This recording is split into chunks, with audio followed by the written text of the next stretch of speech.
ಸಂಗತಿಗಳ ಅನಾವರಣ. ಬಳ್ಳಾರಿ ಜಿಲ್ಲೆಯ ಕಂಪ್ಲಿ ತಾಲೂಕಿನಲ್ಲಿ ಈ ಬಾರಿ ಎಸ್ಎಸ್ಎಲ್ಸಿ ಫಲಿತಾಂಶ ಕುಸಿತ ಕಂಡಿರುವುದಕ್ಕೆ ಪಟ್ಟಣದ ವೀರಶೈವ ಭವನದಲ್ಲಿ ಇಂದು ಮಧ್ಯಾಹ್ನ ಭೀಮ್ ಆರ್ಮಿ ವಿದ್ಯಾರ್ಥಿ ಘಟಕದ ಪದಾಧಿಕಾರಿಗಳು ಪತ್ರಿಕಾಗೋಷ್ಠಿ ನಡೆಸಿ ಕಳವಳ ವ್ಯಕ್ತಪಡಿಸಿದ್ದಾರೆ. ಕಂಪ್ಲಿ ತಾಲೂಕಿನಲ್ಲಿ ಹಿಂದಿನ ವರ್ಷದ ಫಲಿತಾಂಶಕ್ಕೂ ಈ ವರ್ಷದ ಫಲಿತಾಂಶಕ್ಕೂ ಹೋಲಿಕೆ ಮಾಡಿದರೆ ಎಸ್ಎಸ್ಎಲ್ಸಿ ಫಲಿತಾಂಶ ಭಾರೀ ಕುಸಿತ ಕಂಡಿದೆ. ಈ ಕಾರಣದಿಂದ ವಿದ್ಯಾರ್ಥಿಗಳ ಪೋಷಕರು ಆತಂಕಗೊಂಡಿದ್ದಾರೆ.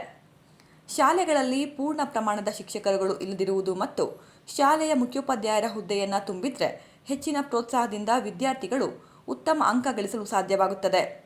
ಕಡಿಮೆ ಅಂಕ ಬಂದಿರುವ ಶಾಲೆಗಳಿಗೆ ಶಿಕ್ಷಣ ಅಧಿಕಾರಿಗಳು ಭೇಟಿ ನೀಡಿ ಶಿಕ್ಷಕರ ಬೋಧನೆಯ ಮಟ್ಟದ ಬಗ್ಗೆ ವಿವರ ಸಂಗ್ರಹ ಮಾಡಿ ಅಂತಹ ಶಿಕ್ಷಕರ ವಿರುದ್ಧ ಕ್ರಮ ತೆಗೆದುಕೊಳ್ಳಬೇಕು.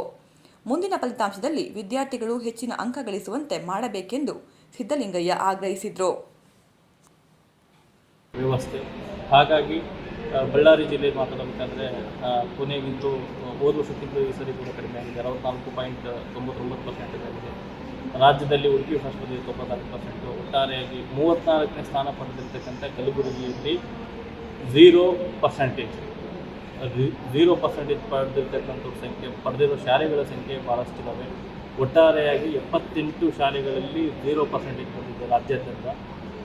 ಕಳೆದ ಬಾರಿ 38, ಅದಕ್ಕಿಂತ ಮುಂಚೆ 20 ಇದ್ವು, ಈಗ 78. ಇದು ಆತಂಕಕಾರಿ ಆಗಿ ಇರ್ತಕ್ಕಂಥ ವ್ಯವಸ್ಥೆ. ಅನುದಾನಿತ ಶಾಲೆಗಳು ಈ ರೀತಿ ಕಡಿಮೆ ಗುಣಮಟ್ಟದಾಗ ಏನಾದರೂ ಮುಂದಿನ ಸರಿ ತಂದ್ರಿಗಿನ ಅವ್ರದ್ದು ಸಂಬಳದಾಗ ಮತ್ತು ಅನುದಾನ ಏನು ಕೊಡ್ತಾರಲ್ಲ ಅದನ್ನು ಕಟ್ ಮಾಡೋ ಒಂದು ಉದ್ದೇಶ ನಾವು ಇಟ್ಕೊಂಡಿದ್ದೀವಿ ಸರ್. ಖಾಸಗಿ ಶಾಲೆಗಳು ಏನು ಮಾಡ್ತೀವಿ? ಖಾಸಗಿ ಶಾಲೆದು ಅದಕ್ಕೆ ಸರ್ಕಾರದಿಂದ ಯಾವುದೇ ರೀತಿ ಅನುದಾನನೇ ಇರೋದಿಲ್ಲ. ಸೊ ಅವ್ರದ್ದು ಪರ್ಸೆಂಟೇಜ್ ಅಂತಲೇ ಇರ್ತಾರೆ. ಸರ್ಕಾರಿ ಶಾಲೆಗಳು ಅಲ್ಲ, ನೀವು ಎಲ್ಲ ಶಾಲೆಗಳು ಎಲ್ಲ ಶಾಲೆಗಳಲ್ಲ, ಖಾಸಗಿ ಶಾಲೆ, ಅನುದಾನಿತ ಶಾಲೆ ಎಲ್ಲ ಹೇಳಿದ್ರಲ್ಲ. ಈಗ ಖಾಸಗಿ ಶಾಲೆಗಳದ್ದು ಏನಮ್ಮ ರಿಸಲ್ಟ್ ಚೆನ್ನಾಗಿ ಬಂದಿಲ್ಲ? ಅವ್ರು ಚೆನ್ನಾಗಿ ಬಂದಿಲ್ಲ ಅಂದರೆ ಅವ್ರದ್ದು ಇದು ತೆಗೆದಾಕಿದ್ದಾರೆ.